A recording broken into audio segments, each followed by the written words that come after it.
Physics यानी कि भौतिकी को समझना जितना आसान है उससे कई अधिक कठिन भी है। दोस्तों, आज के इस वीडियो में हम समझेंगे भौतिकी क्या है, इसकी शुरुआत कब और कैसे हुई। तो शुरू करते हैं आज का वीडियो। दोस्तों, मेरा नाम है विजय बाकोलिया और आप देख रहे हैं stars from deep YouTube channel.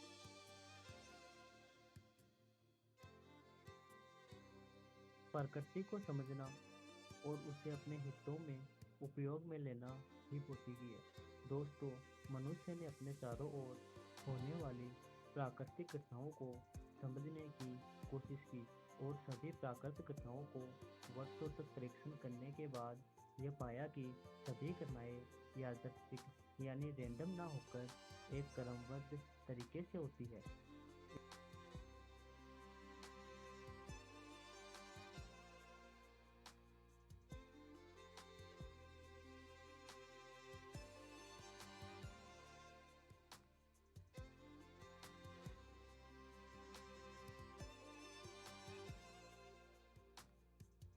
भौतिक के बहुत सारे नियम, सिद्धांत, अभिधारणाएं दी गई। दोस्तों, प्राकृतिक घटनाओं को परीक्षण करके उससे प्रेरित होकर किस प्रकार हमने ये नियम बनाए, उनको एक उदाहरण की सहायता से समझते हैं। मान लीजिए कि हमें फुटबॉल खेल की थोड़ी बहुत सी जानकारी नहीं है और हम फुटबॉल खेल देखने मैदान गए और बहुत समय तक खेल देखा। दोस्तों, इतने समय तक लगातार खेल देखने के बाद फुटबॉल खेल के बहुत सारे नियम हमें पता चल जाएंगे।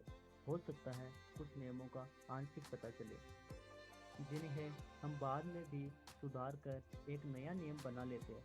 इसी प्रकार वैज्ञानिकों ने भी प्रकृति का अध्ययन किया और प्रकृति में होने वाली सभी घटनाओं को बहुत समय तक अध्ययन करने के बाद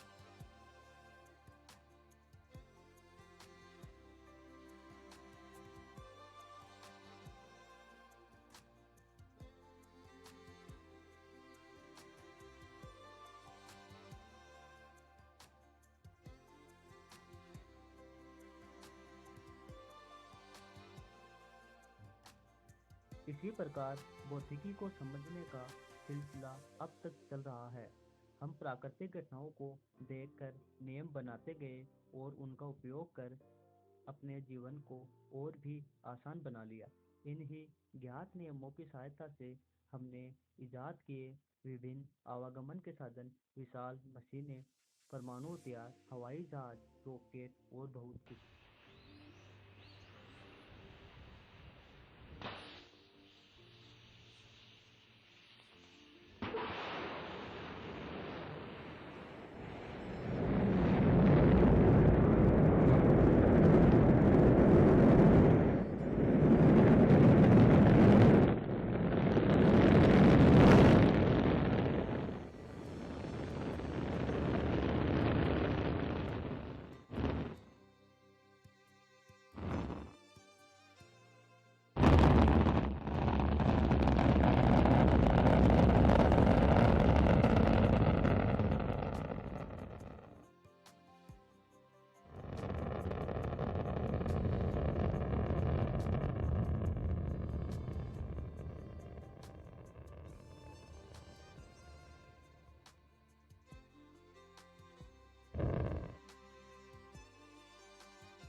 की प्रकृति को समझने की ललक या जिज्ञासा को दर्शाता है। परंतु दोस्तों, अभी भी हम प्रकृति के बारे में बहुत कुछ नहीं जान पाए हैं। अगर प्राकृतिक घटनाओं को एक महासागर मान ले तो हम केवल एक मटके में जितना पानी आता है उतना ही कुछ जान पाए हैं, जो कि अपने आप में एक विशाल ज्ञान है।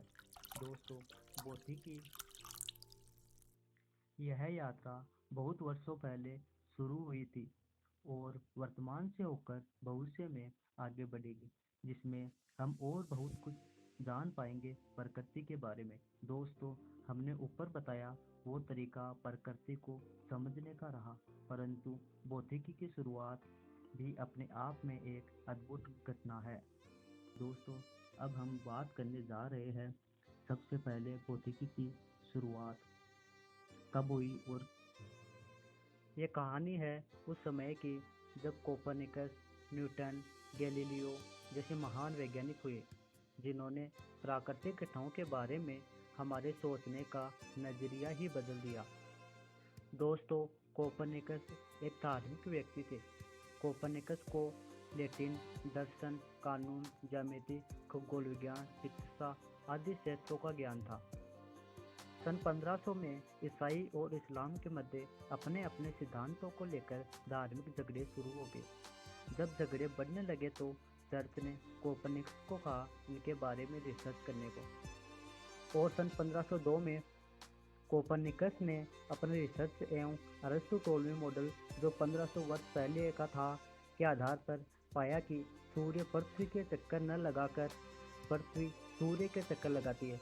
इस बात पर चर्च नाराज हो गया, क्योंकि उस समय बाइबिल ये मानती थी कि पृथ्वी ब्रह्मांड के केंद्र में है और मनुष्य पृथ्वी के केंद्र में है और सभी ग्रह पृथ्वी के चक्कर लगाते हैं। अर्थात ईश्वर ने मनुष्य को, जो ईश्वर की संतान है, उसको अपने केंद्र में स्थापित किया। दोस्तों, इन्हीं कारणों के चलते बाद में कोपरनिकस ने धार्मिक विरोध के चलते चर्च से माफी भी मांगी। आगे चलकर गैलीलियो ने भी इस मॉडल को सही साबित किया, परंतु अंधविश्वास के चलते उनका भी विरोध हुआ।